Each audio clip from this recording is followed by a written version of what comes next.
Caregivers are interesting. Okay. Um, Thanks to everyone for joining this morning, bright and early. Um, we'll be admitting people too as they come in, which is totally fine, so don't worry. Again, this is really designed for Q&A. There are lots of Mentimeters in here. We're going to start off with just going through the lit review. So what the literature essentially says. We're also going to go through what it looks like to just set up your session, which I know a lot of y'all are so good at doing. So we just want to make sure that we're just emphasizing this too. And I mean, setting up the session when you're in this capacity, within the context of dealing with the caregivers. And then we're going to go through a lot of troubleshooting stuff. Um, I I know a lot of things that are problems, right? So we're going to go through those specifically, and then you'll have an opportunity to chat in, chime in, and let us know some other things that might be going on as well, so that we can troubleshoot those as a team together. And also, I wanted to introduce y'all. So Rachel is our BCBA who started with us yesterday. Cassie and I have known Rachel for many years, so we're very excited to have her join our team, and also to hear her feedback for this morning. Okay, so again, this is y'all are an amazing team, and I really want you to recognize this. These are things that y'all do really, really, really, really well, right? Um, Sometimes there are some things that we may have missed as the BCBA, and so if that's ever the case, let us know. Aubrey is our quality assurance auditor. And so what she does is she reads through all of our clients, like through Rasmus, to make sure that programming is there. And when it isn't, she alerts the BCBA. But if in the meantime, that hasn't happened, or you're still like, man, I'm still waiting on this program, or I'm still waiting on these client reminders, please reach out to that BCBA so that we can get that in there. Mostly because the client reminders are where a lot of this information can be. Um, so you can know, is it a shoe-free home? You can also know, do they have specific cleaning protocols? We've been in homes before where they might have an immunocompromised child. And so what you need to do immediately is remove your shoes, wash your hands, use hand sanitizer, um, ask where you should set things down, because some families have a very specific place that they want you to put your larger belongings. So just be really aware of these things to ask, essentially, the first time that you're in a home. But I would also say this, and this is more for the BCBA, it's important that the BCBA is with you your first time in the home, so that you can get that kind of knowledge beforehand. So this is one of those things that sometimes we miss as the clinical team. So if you see that on your schedule, but you don't see that somebody is a BCBA or a trainer is supporting you, please reach out to scheduling so that we can get that scheduled. We want to make sure that y'all are supported. And I would say that this should be the case for any BCBA and supervisor or supervisee relationship, in all honesty. Cool. This part about engagement is difficult because some families are really receptive to engaging and others aren't. So the biggest thing to recognize is everybody, this is kind of a blanket statement, every family is different, right? So every caregiver is going to be different as well. We also have to recognize that many of our caregivers work from home and are quite busy. Some of them may also have, as we've talked about before a lot, one of those areas of buffers that might not be addressed. So they might be exhausted, or they may have not eaten that morning, or they might just be running on coffee, or they might have maybe some other mental health struggles that are going on as well. And those are things that we have to be aware of whenever we're engaging with these families. So what I always try to encourage everyone to do is just smile, be a friendly face, be the kind face in the room, even when you walk in and you're like, oh, this seems like maybe I entered in there during a tense time between mom and dad. And I think that a lot of us have been in that situation before, but just smile. You're the one who's there for the child and to provide that comfort and space and learning opportunity for the learner. So again, be that kind face for the kiddo and recognize that's a lot of what we're here to do, as well as just to model um, what how to engage and how to interact with children in a positive way. Um, Okay, so this thing about protecting yourself as well is really important. I have found myself in a very sticky situation many, many years ago when, as working as a behavior technician in a home. I was asked many times to babysit, and it's very, very tempting to accept that because it's extra money. And I was living in Los Angeles at the time, and it's expensive. It's expensive to live these days. So it's very tempting to fall into this like, well, it's like an extra $50.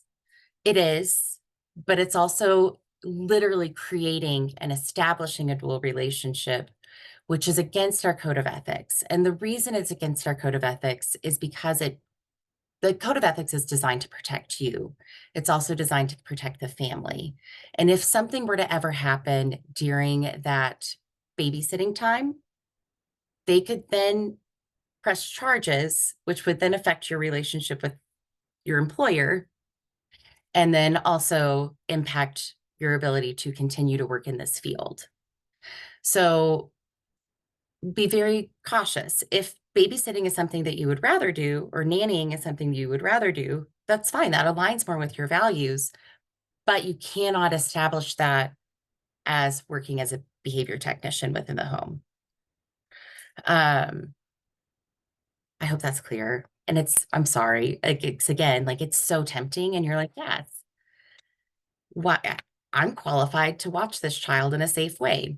Other people aren't. And it's difficult also for the families to recognize that too. Okay. Any questions so far before we get into compassion? Okay. Um, just, yeah, I think this is something that y'all excel at, in all honesty. The only thing that I will say is while you're establishing this rapport with caregivers, while you're providing compassion, make sure there are some things that you are aware of about what not to say, because they might not come across as very compassionate. So saying something to a caregiver like, well, I would have been able to manage that because I've been really well trained in this, or I've been trained how to manage these types of problem behaviors. Um, as a mother and a behavior analyst, it's really hard to hear words like that whenever you're like, cool, you be here 24 hours. Let me know. You be here in the middle of the night whenever they've gotten you up 4 times, and then talk to me about how you would do things. So just be aware of that too, whenever we're providing compassionate care and compassionate services. Also, if it's something that you would do with your own child, recognizing that that might not be behavior analytic, and it might also not be culturally responsive to that particular family. And I know y'all also recognize this too as a behavior technician team, like that every family has a different culture. They all practice different cultural beliefs, which very much is going to come out in caregiving. Okay.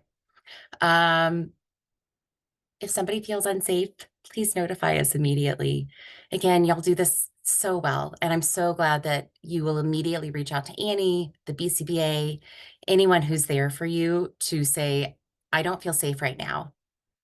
And I hope that we've managed that in a way that that's contacted some reinforcement for you, so that you recognize that your safety is one of our priorities. And the child's safety is our priority. So we want to make sure that if something's not if something feels unsafe in the home, that you're letting us know immediately. And again, thank y'all so much for doing so far. Tommy, Cassie, Rachel, do y'all have anything to add so far? One thing I like to tell RBTs about the part of the code about dual relationships and it protecting you is it's one of those ways to set those clear boundaries so you don't burn out also. Because sometimes, parents do reach out after hours, before hours, all hours of the night, thinking that you'll respond. But this is also a way to make sure that your psychological safety is protected. Those dual relationships can get tricky and can get very sticky. Yeah, So protecting yourself and your boundaries and your safe space is important. absolutely. Okay. So there is some literature about all of this stuff. So that's great. I've also made sure all of these articles are in the article drive or article folder within the drive. I believe that's one of the very first things that everybody gets access to. If for some reason you don't see the articles folder in your shared with me section, let me know and I'll share it with you right away. Anytime that I read an article or I come across an article that I haven't read yet, I dump it in there. So it's basically, it's got a lot in there. There are hundreds of articles in there. But these four specific ones came up when I was really kind of doing a little bit of a lit review, which is really recognizing caregiver stress, right? Recognizing that most research focuses on training behavior technicians on how to train caregivers with how to implement like a manding protocol or a response protocol to a behavior plan, right? But it doesn't focus on the fact that we should also be helping mitigate some of the stress for these caregivers as one of those setting events. So honestly, y'all, that's what Tommy's position is within the company, is to provide that space for our families. So what I would say is if you are observing signs of stress, this is the first thing to write down that you can say to a caregiver when you're observing signs of stress. Have you reached out to Tommy to schedule a meeting? Or can I have Tommy reach out to you to schedule a meeting? She's a really great resource for caregivers and just providing a safe space to talk, because you don't have to raise your hand because I know every single one of you will raise your hand. How many times has a caregiver like pulled you aside and said, and like you feel like you can't get any of your programming done because the caregiver's talking to you the entire time, right? It's to all of us. And it's because they're stressed out. You're the only adult that they've seen all day. And they're like, oh my God, thank God, Ian, you are here. Let me tell you what's happened today. And you're like, huh? Uh-huh. Meanwhile, like you can see what's happening because kiddo is like every problem behavior that you're supposed to be managing is happening because the caregiver has pulled you away from the child and y'all are just interacting now, right? And then you kind of feel like you're just then kind of reacting to the kid while also trying to be present for the caregiver. Um, that's also a conflict, right? Like you're providing them like a dual service that nobody can do because we can't multitask that way. So signal extinction in a kind and compassionate way with a smile. Hey, I hear you. That sounds like a lot. I'm going to have Tommy reach out to you to give you some space and maybe we can y'all can troubleshoot some things together. I'm going to get back to kiddo. Um, does that make sense? Oh, thanks, Cassie. Okay, cool. And y'all knew ACT was going to come into this. So with ACT, we have to think, and thanks, Aubrey. We have to be thinking about the fact that we're practicing this ourselves, right? Every day we wake up and we're like, I have a choice. I can choose to continue to act within my values, or I can choose to dig in my heels and really wake up on the wrong side of the bed and stay there. I woke up this morning on the wrong side of the bed, and until about 7:50 this morning, I was in a pretty bad mood. So I had to check in with why I was in a bad mood. And one of those factors was because my children woke up 3 times last night, Luella twice and Thomas once. And I was just like, I'm tired. I would like to sleep. So I had to recognize, like, okay, it's not my children's fault that they woke up. Is it their fault they woke me up? Yes. No, I'm kidding. But if I were to act, I'm acting within my values of like, okay, I want to show up still, right? So I might begrudgingly get them ready for school, even though I'm exhausted. And I might begrudgingly put my mascara on and then stab myself in the eye by accident because I'm exhausted. But then I'm going to say, okay, diffusion, accept the fact that I can't change how well I slept last night, but I can engage in these types of committed actions that are values based, learning opportunities, right? And then I can practice a little bit more self care. So, like after the CEU, I'm going to take George for a walk and then I'm going to come into the center so that I can get a little bit of me time before the rest. Does that make sense? Our caregivers sometimes need that as well. So, modeling this for them too and saying, ooh, I can see kiddo's pretty amped this morning. That must be really stressful. Might validate that a little bit, name it for them. I'm so glad I'm here. I'm going to take him somewhere else so that maybe you can have a moment. Giving them an opportunity to practice diffusion, giving them an opportunity to rest and recompose, right? So that's something that y'all can do as soon as you walk into a home and you see that you're like, oh, all right, this is where we are today. Okay. First, recognize, yes, that is going to be crappy for you. Maybe. But recognize how crappy it's been for the parents or the caregivers up until you showed up. So right away, provide that empathy of like, oh man, okay. And then if it's still really bad, have you reached out to Tommy? Can I help you schedule that? And that's again something that we can always do, right? Um, okay, we've talked a lot about the buffers. I don't think that I need to go into them again, but please let me know if I should. Um, for my team, just please recognize like the resource wall, all of those QR codes are buffers for y'all. Um, use them, love them. They're great, at least in my opinion. They're free access. There's like low cost and free access to like mental health care. There's access to like food. We'll always provide snacks. I know we need to go to Costco again. Um, our center is really close to a lot of different trails and walking like paths. So please get some Shinran Yoku, right? Like outdoor time.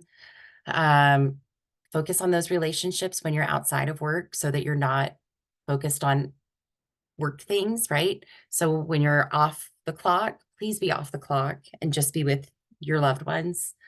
Um, so when we practice these buffers ourselves, it's easier for us to then suggest or model these buffers for caregivers too.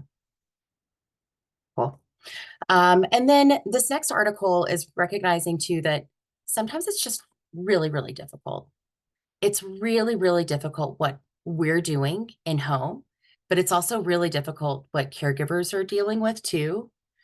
Caregivers have reported just this article by Grindle et al.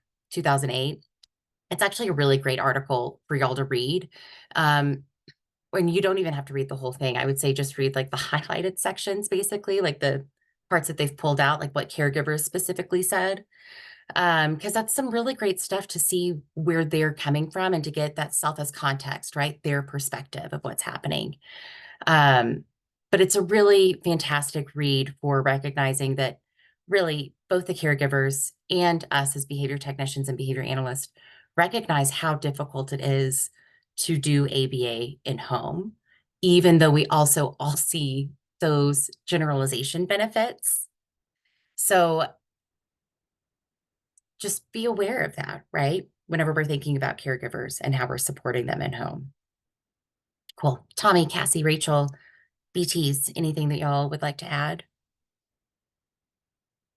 I just think that's such a valid point because a lot of times it's really hard to go into those sessions knowing all the information that we've been taught and of like, oh my gosh, if the caregiver would have just done this, it would have been so much better and their morning would have been derailed. And to have that kind of set in with you of like, oh, it's all their fault. And Yes. then it's where you have to take that step back. Well, they also have 6 kids. They haven't had the time to learn this stuff. They, are They're doing a dealing with their hundred own other trauma things where my history. job was just to drive to work. So it's good to like take a step back and recognize maybe the choices that they made that morning weren't probably like in line with what we would have done, but this is where we are. Take that acceptance piece. This is where we're at. We can talk through it, and then Tommy's going to help and talk to them through some Yeah. of their act choices that they could make differently next time. Yeah. Perfect. I can Hey, Aubrey. say personally, I actually talking to T's mom a lot had helped me so much because I said something to her the other day and I was like, I appreciate that, you really care for his well-being. You're such a good mom. And she started tearing up and she goes, I didn't realize how much I needed to hear that. I just needed to hear that I was a good mom because like Yeah. I'm trying so hard and I have all of these people that are telling me what I should do and I just needed to know I was okay. And I was like, Yeah. wow. And then it started making me realize, like, wow, maybe some people just need to hear, hey, I see you. I noticed you. You know, awesome job. And then keep going. Oh, Yeah, and I think, that's beautiful, Aubrey. Yeah.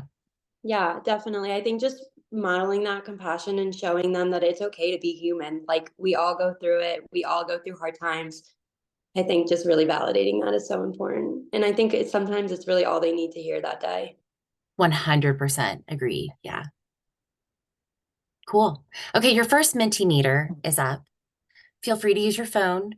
It's probably one of the fastest ways to do it. If not, just go to menti.com. You can type in \AL88PYJM, or if you go to menti.com, you can just put in the access code as well.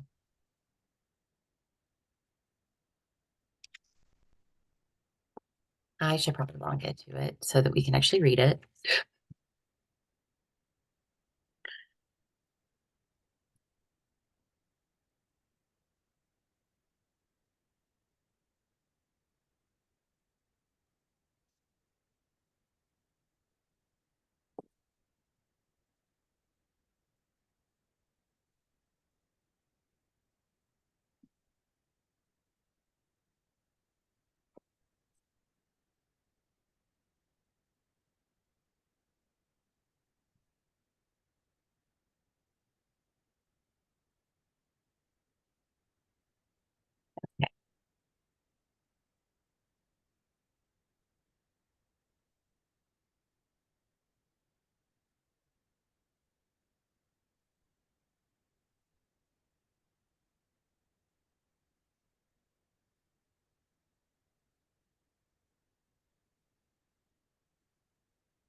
And it still says no results yet. Has anybody put anything in? I'm wondering if I need to refresh. What was that access code? Oh, sorry, y'all. My bad. Okay. It's 18416130. I'll leave this up for a while and then we'll go back to it. Thanks, Ian.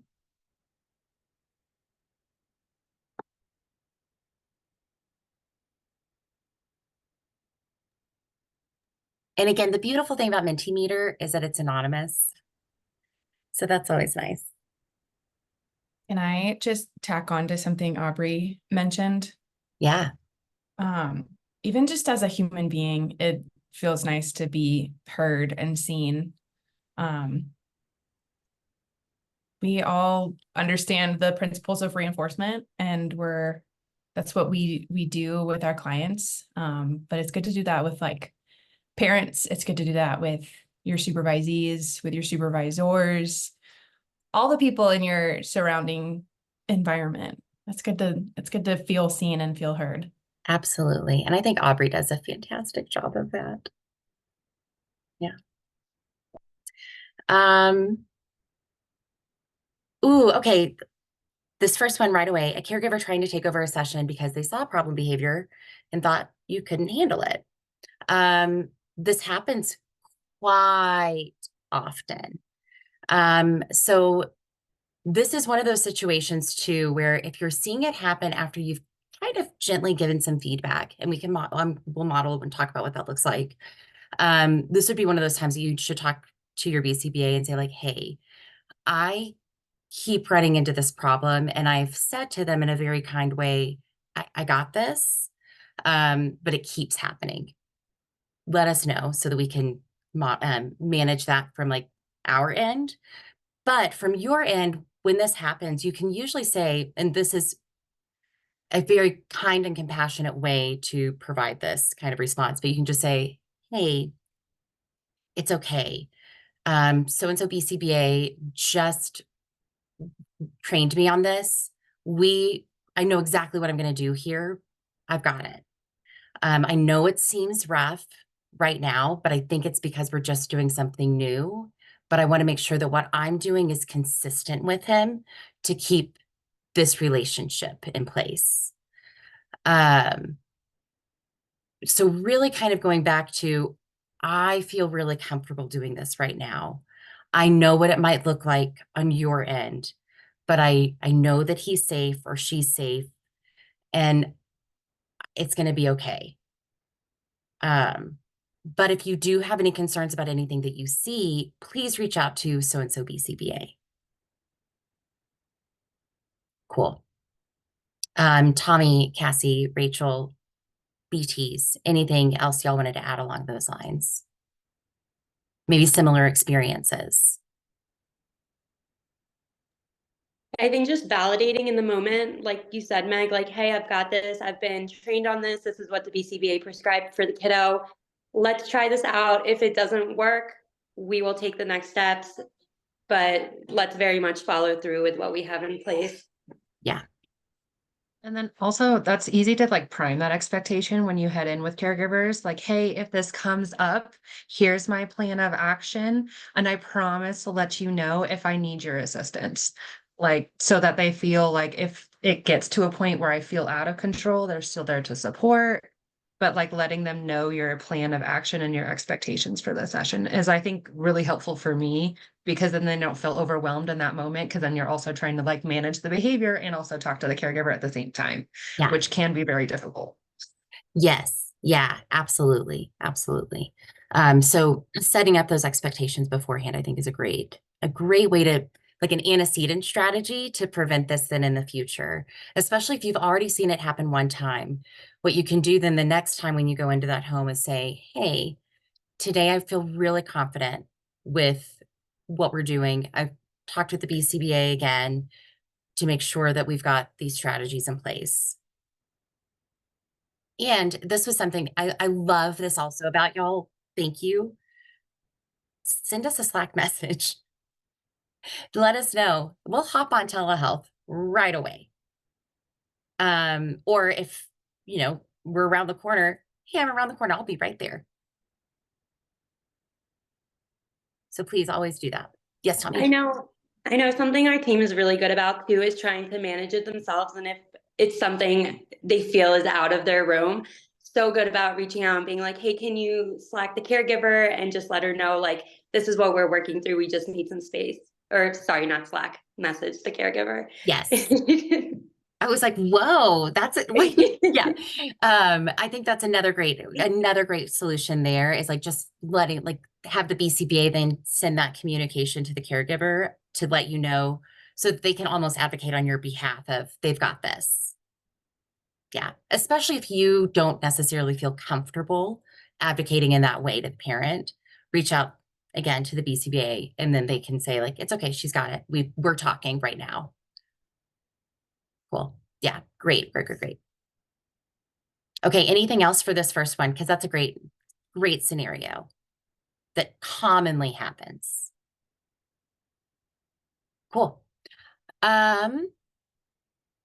Yes. Oh man, I know. The trash talking caregivers. just know that they're going to talk trash about one therapy. They're also going to talk trash about you. So that's kind of like the lesson here, is that we can't always change value systems. We can, however, model and redirect back to the learner. So a lot of times what you can say is like, oh man, okay. All right, back to the kiddo, right? And the reason why is because there's not much you can say in response. For lack of a better word, it's an attention-seeking behavior, right? If we were to look at the function of this behavior, more than likely, it's because they've contacted reinforcement for talk and trash, because other people will engage in the trash talking with them. That's why. So what I usually do is really use some really strong behavior analytic strategies that I would use with anyone whenever I see this type of behavior, which is, not providing a lot of response to it, and then redirecting everybody back to the task at hand. Yeah, because it is a tough one, because you do have to recognize too, like you're then going to have to find another way for them to have, this sounds kind of counterintuitive, for them to then functionally get attention from you that contacts reinforcement. Because if not, then that relationship's going to deteriorate. And then guess who they're talking about? You. So you have to then make sure that what you're doing then is like, okay, oh man. But then as soon as you see them doing an inkling of something that is worth praising, that was so cool. I loved seeing how you just did that with your kid. That was awesome. How was your weekend? Right? Still be cordial. We can still be kind. We can still be friendly. Now we're giving them an opportunity and presenting them an opportunity to contact that reinforcement in a different way from you, so that you're still able to keep that therapeutic relationship with the caregiver, but you're also not going to reinforce their behavior of talking smack. Cool.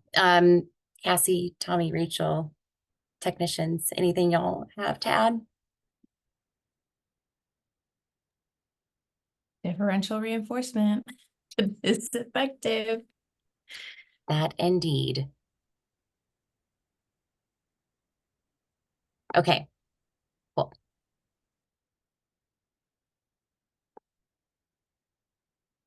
Oh, yeah, Aubrey, go ahead. Send in your response here, because I don't know, in the chat box. I don't know what happened. Sorry about that, lady.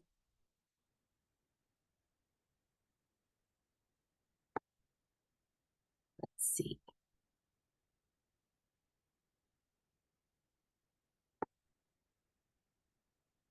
Sorry, I'm just switching screens. I feel like anytime I use Mentimeter, it's a struggle.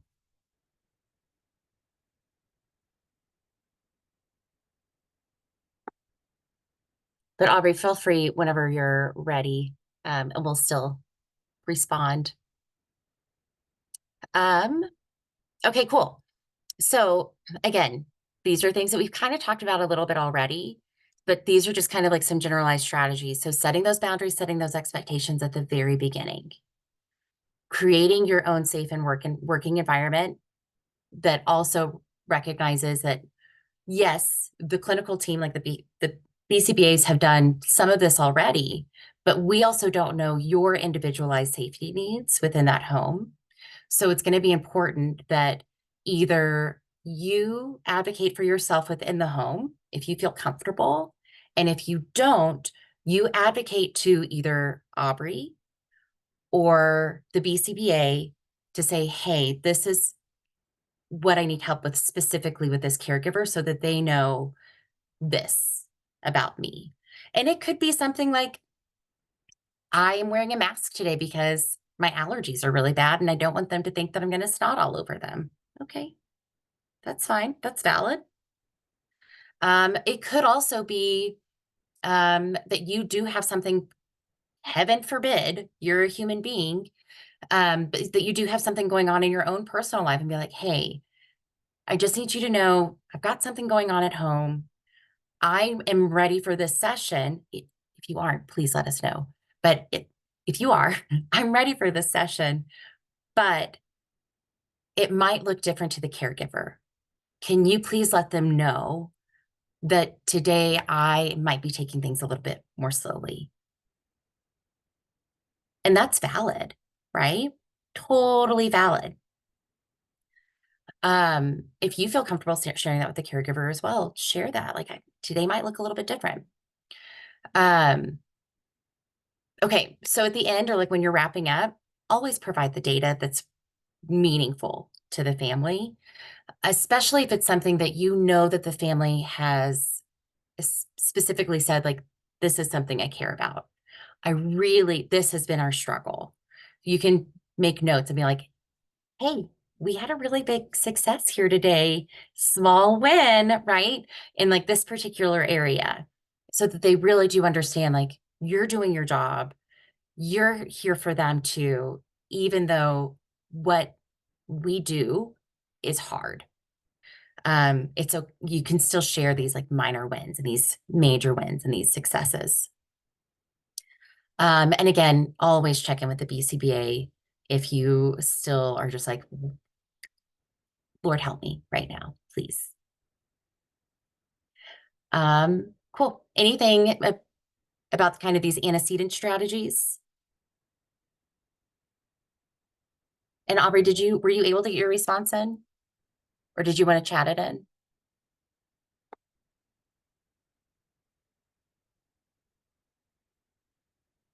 I don't know what in the world is going on. It's trying to, like, I can see all of the messages. I sent it in the chat, but it's, Oh, weird. yeah, Let me because see I if can see Adrian's too. what? Why am I not seeing any of these chats? This is so weird. What in the world? I don't see them either. So Oh, great. You know what? Let's try. Oh, it tried to do a DM, I guess, to Adrian. That's Oh, I new. do that all the time. Zoom defaults to DMing to whoever sent out the last message. Ah, that's fun. Isn't it? Okay. Yeah, so cool. Okay. How do I? Oh no. Now I lost the whole chat. It's fine. Technology and I are best friends. Well, let's see. Speaking of technology, we have a new Mentimeter up. There we go. Got it. Yay. I'd walked in on a caregiver calling. Oh, yes. Okay, so walking in on a caregiver, name calling their kiddo. And when you walked in, they sent the kid away and tried to change the subject and got really nervous. Yeah. So the first thing that I would do, and this is from an ACT perspective, as well as from somebody who just genuinely cares about y'all, check in with yourself. What feeling did that bring up for you that might hurt?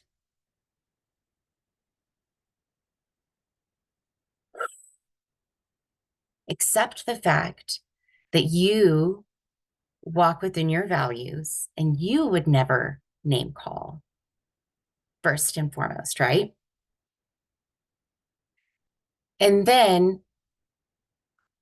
recognize that that caregiver was at some sort of maladaptive response based on their current environment. And that current environment also includes their past learning history. This is why we do that really hard thing at the very beginning of our training, which is that self-evaluation, so that we can recognize all of our past histories and how it affects us, right? Our caregivers aren't given that luxury. Sometimes they are. So just be really aware of that. You are taking care of yourself first. And then it's okay. You don't have to say anything to the caregiver about what they said, other than maybe just saying, like, it seems like today's been really hard. I'm here now. Why don't I, right? You observed stress. Why don't I take kiddo someplace else and we can go give you a little bit of space so that maybe you can have just a moment to yourself, because it seems like it's been really stressful. And also, if it's still too much and you're still needing some strategies, maybe schedule some time with Tommy to talk through it. So Aubrey, I think that was a really great example of something that comes up sometimes. But yeah, check in with yourself first and recognize, like, that probably brought up some feelings for you. Cool. Okay, let's go into, oh, well, now I'm getting all of these responses. Okay, we're going to go into these because these are really good. And then, hey, y'all, I know some sessions are starting soon. If you need to hop off, you can hop off.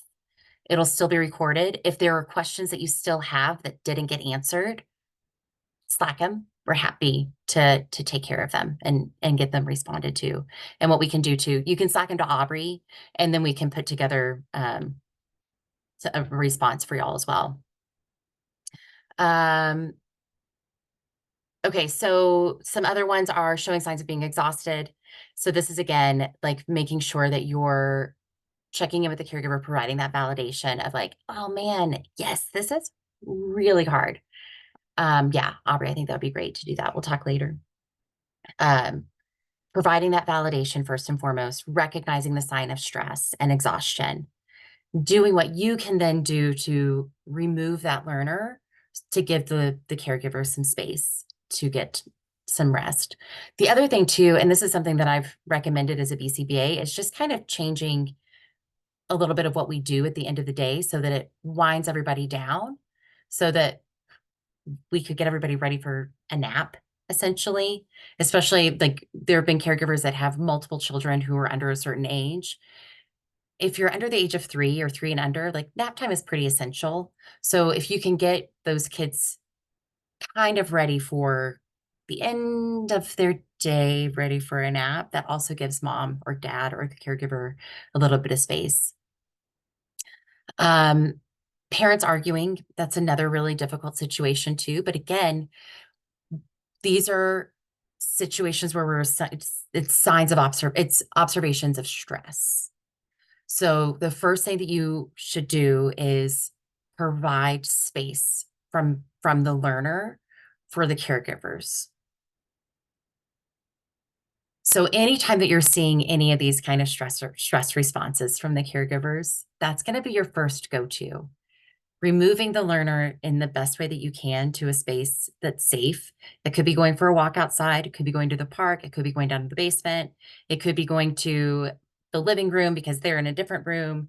And then maybe also just providing that validation to the kid too. Like, it's okay. I'm here with you. We're safe.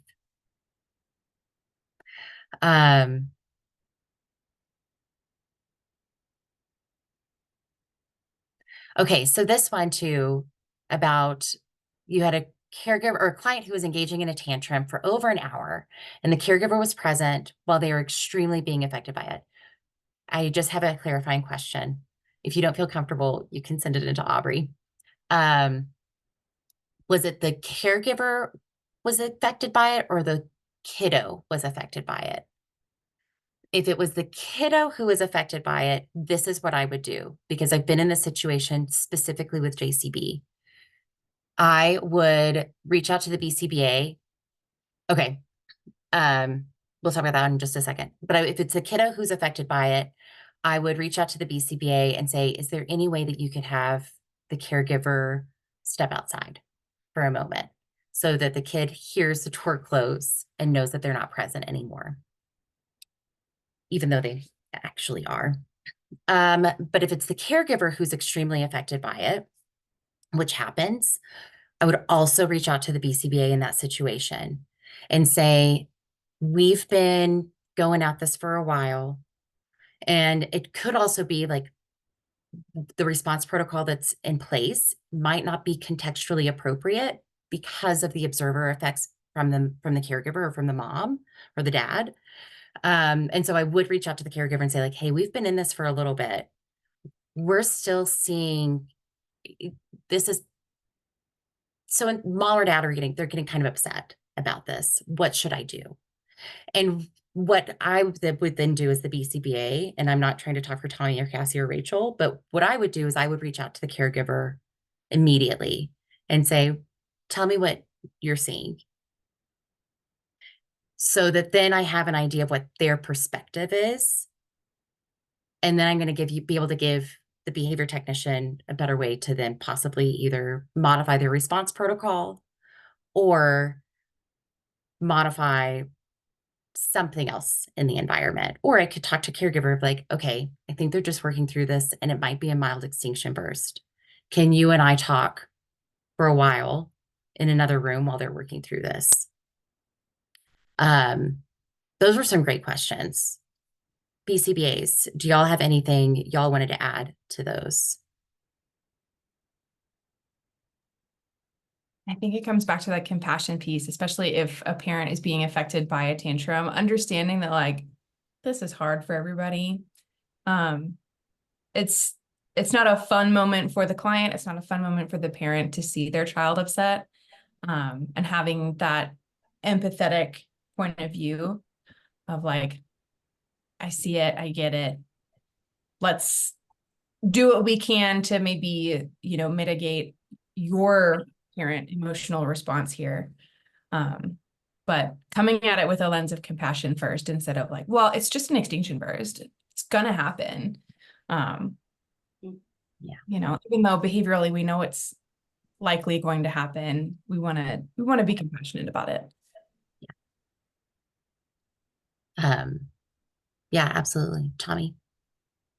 I think you guys hit it. Just really that perspective taking piece is so important, and recognizing that we're just seeing such a little snippet of their day, and caregivers are dealing with this all the time. So just really taking on that burden when we can, letting them know like we can handle this. We're going to work through this. Yeah.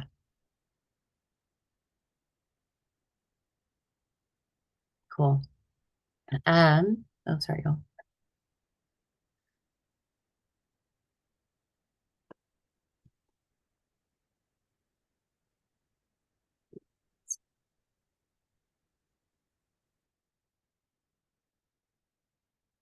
Oh,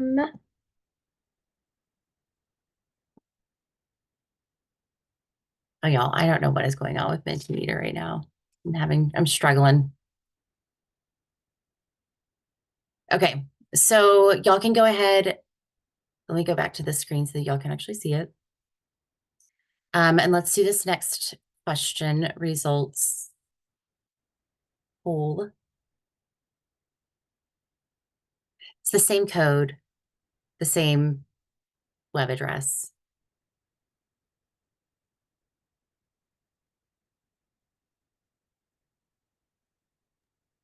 When I scan it, it just takes me back to the same initial question.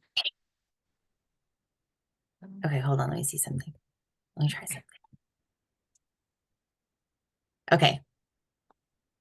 Aubrey, what I might do is just have those be sent out then in a survey. Okay, move. Thank you. No, stop it, Zoom. Okay, y'all. Okay, I'm going to do that instead, Aubrey, because technology and I are not working together very well. Okay, so let's go through some actual other troubleshooting things that you can do too, or things that come up. So recognizing that maybe yelling is not within your values. It's probably also not within the caregiver's values. So please also recognize that.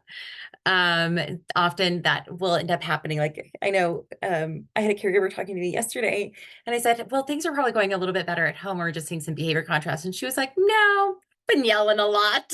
I was like, oh, okay. And I know that that's not within their values. And so, but again, like just kind of recognizing and accepting that is key to still being able to treat everybody like they're a human being. You'll also find that no matter what you're doing, caregivers will be really resistant to changing their own behavior. And I would say that this is our biggest struggle as BCBAs as well. And there are some times that really and truly all you're going to be able to do is model how to interact with your child and accept that you are that safe person for them, however many hours a day that you're with them.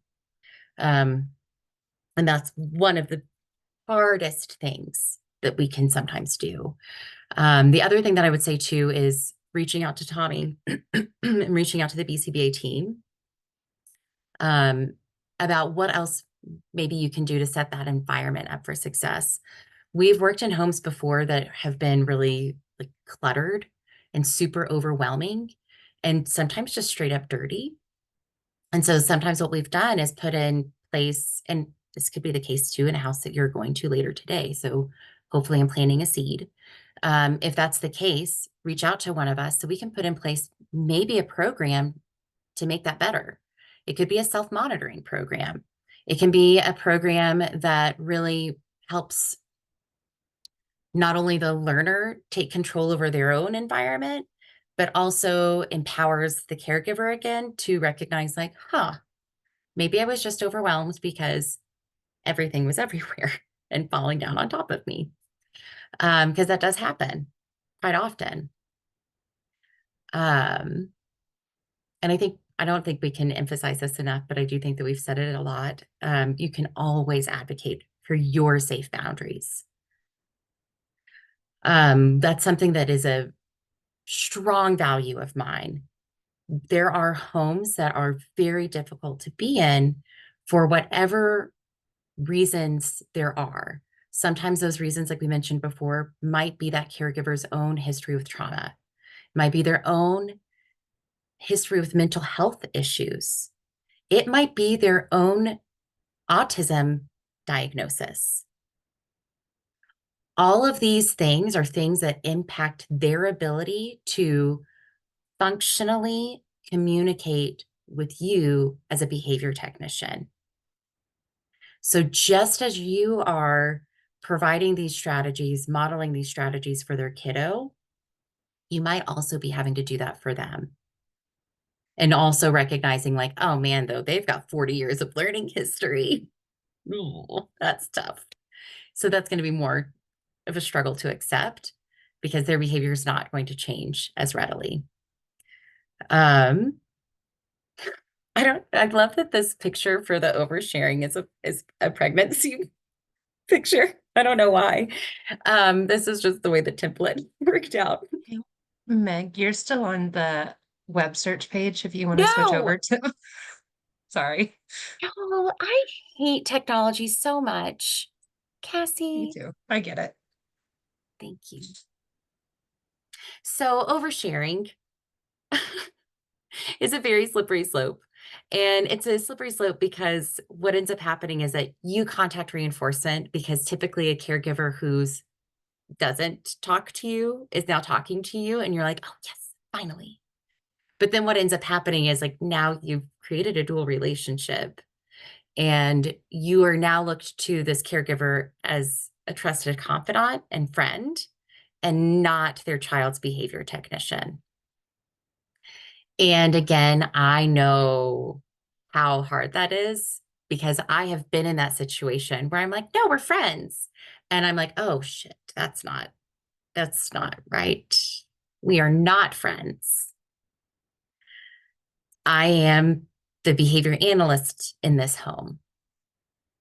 And so you have to be really aware of that too, because it's easy then to look the other way whenever other ethics concerns come up. Cool.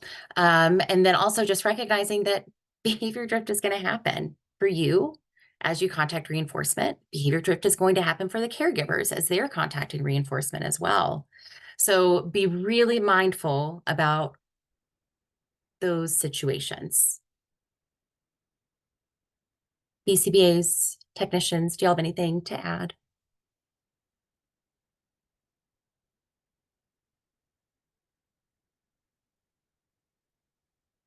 Okay. Cool. We're going to do a totally other, I'm going to do a different event for y'all just for sibling interaction, because that's a whole other can of worms.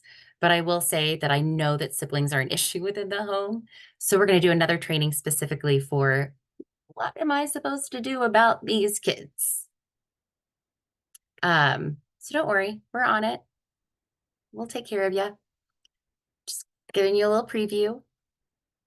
We're not going to do this Mentimeter.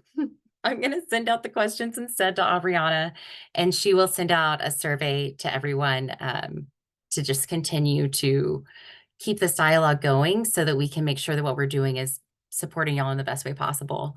But again, y'all, when in doubt, please reach out to one of us. I promise we will either walk you through what to do or we will immediately contact the caregiver. Beautiful. Do y'all have anything else to add before we wrap up?